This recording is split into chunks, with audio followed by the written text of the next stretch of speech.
Welcome back, Hallmark Hot Takers, to episode 28 of Hallmark Hot Takes with Heidi and Jason, where we watch, rate, and review all of the countdown to Christmas movies from the Hallmark Channel. And for the 28th time this season, how about you explain our rating system? I want to stress all of the Hallmark movies. Well, I'm just saying this season. It's more like all of them. Just 115 or so. Right. For the 115th time. For the 115th time, it's a candy cane based rating system. Half candy cane up to 5 candy canes. Combined our scores together to get a score out of a possible 10 candy canes. And that, if you're not familiar with the show, is based on how much we liked or disliked this movie. So tonight is the Hanukah installment, Round and Round, starring Michaelis, maybe? I don't know if I'm pretending or saying that right. And Bryan Greenburg. So meet Rachel, who is an editor but secret wannabe author, who goes to her, wakes up and is supposed to go pick up donuts for the 7th night of Hanukah and take them to her parents' house. But when she does this, she runs into Zack and the donuts spill all over the place. Just chaos. So she doesn't have any donuts to take to her parents' house for Hanukah, and she gets there and we find out that her boyfriend was supposed to come home with her for the 7th day of Hanukah, but he got the airport cold and he's not going to be able to make it. So her family kind of is wondering where he is. And everybody shows up at her parents' house, including her grandmother, who actually brings Zack with her. Zack is her driver and a guy who helps out at the retirement village where grandma lives. And Rachel and Zack kind of hit it off, and everything goes well on the night of Hanukah, except for there's a small fire that gets started after. Oh, Rachel's grandma, sorry. Hold on a second. Rachel's grandma gives her an antique dreidle. And Rachel spins the dreidle, and the house catches on fire, just a small fire. And everybody goes home, and Rachel wakes up the next day on the same day, doing the same day over and over and over again. So she's obviously trying to figure out what to do. She tries to enlist Zack and tell him, like, every day, like, this is what's going on. So he tries to help her. Then they enlist all of the people from his comic book brigade that he hangs out with. He is a LARPer and a Dungeons and Dragons. He has a real nice set of Dungeons and Dragons dice that he keeps in a special case. So they try to figure out what the heck is going on. And finally you find out that it really is the magic dreidel that is causing all the issues. And she wakes up actually on the 8th day of Hanukah. And we find out that her parents actually had the dreidel spun and found their true love through it. I think her grandma did the same. So everyone in her family has found their true love by spinning this dreidel and doing the time loop. And then she has to go reconcile a bit with Zack because her stupid ex-boyfriend showed up and kind of screwed everything up. He's reluctant to get back together with her. But when her grandma tells her that she has to protect the dreidel, she realizes what she has to do, and she takes out the dice from the Dungeons and Dragons and she puts in the dreidel, and then Zack remembers all of the days that they spent together, and they kiss, and that is Round and Round. Fantastic review. Thank you. Awesome. There's a lot going on in this one. You want to rate this thing? I sure do. All right, time for the review portion of the show. Where are we going? Well, I'm going to let you pick today. We're going to go to dislikes. Okay. Her dad says mansplaining. Yes. I hated that. And it was about Jewish numbers. It was like an explanation about why the number 18 is like significant in Judaism. I wanted to know because I didn't know because I'm not Jewish. I would have appreciated his explanation. And I don't care if it was a man or woman explaining it. I didn't know. I just need to know. So if anyone can tell me why the number 18 is significant, because that was stupid. I hated it. I had that as well. The ex-boyfriend, what was his name? Adam. He is a bad excuse.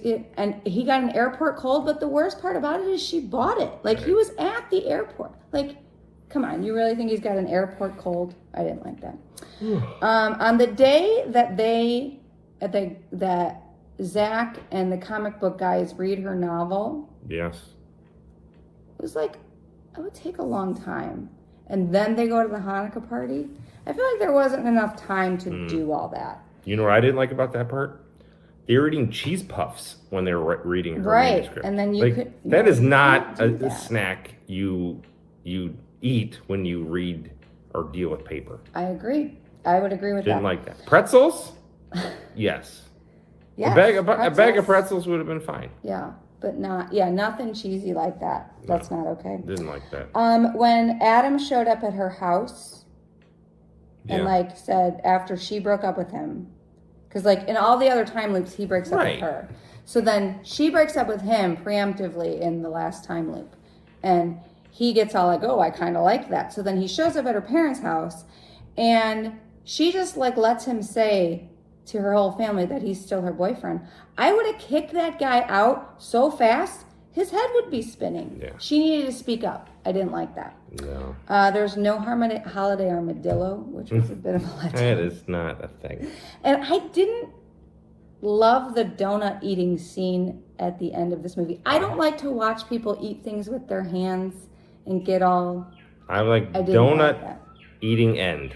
I didn't. Question mark. Yeah. So on the 8th day in this romantic donuts. movie, the whole family's there and they're all eating Goldberg's donuts. Which they ate the day before. So then did they get more donuts? Yeah, they got more donuts. Really weird. Just, I don't like to watch people eat things that are messy with their hands. It was and goofy. face. So I didn't like that. Those are my dislikes. No, those are the same dislikes I had. Wow. Like that was, you hit it right. Adam's a jerk, mansplaining stupid, cheese puffs and paper, and donut eating end. And no holiday armadillo. I did not have that. So, what about the likes? I thought, well, she ended up having a name, but I didn't write it down. The Jewish bakery lady in the beginning. Yeah, she was kind of funny. She was funny. Yeah.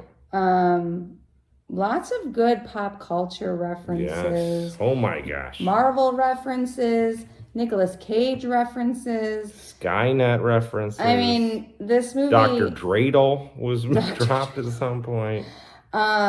He's a wood elf ranger, Dungeons and Dragons dice. Level something, Dungeons and Dragons, which I don't know anything about, but I know comic book people think it's cool. The comic book shop was spot on. No one in there, and people really want to help. And very quickly would find a bunch of comic books that were related to time travel. I felt like it was at Comics Are Go. There's a plug for Comics Are Go, Sheffield. In the Sheffield. In the plaza. In the plaza. I thought the comic book shop guys were great. I loved that little bit of it. And I thought, you're right. Like, those were the perfect guys to tell you're stuck in a time loop. Because who else is going to believe you? And they had a van? They had a van, kind of like... What was it, Guinevere? Guinevere from Frozen? Yeah, from Onward, yes. Yeah. Like, they talked about, like, WandaVision. And, like, it was just a very crazy show. Or crazy movie. I thought she was fun. So, Rachel was just a fun character because she was really kind of quirky, but also really funny. And she was just a really good character, and I really liked Zack. Like, I thought he was great. I just liked him. She was fantastic. Yeah. Like, they were funny together. Yeah, it wasn't stiff at all. Sometimes they're stiff, and it's like it's a character. But no, they had, like, really good chemistry. Yeah. Very good chemistry.